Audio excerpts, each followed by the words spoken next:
Alright, we're back at it. Back to the job this spring. And we have got another quarter shank to do. Man, oh man.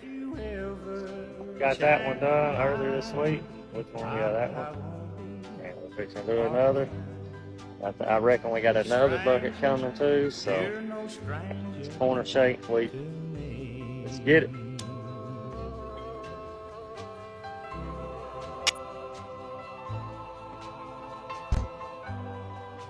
We just had this old gal show up.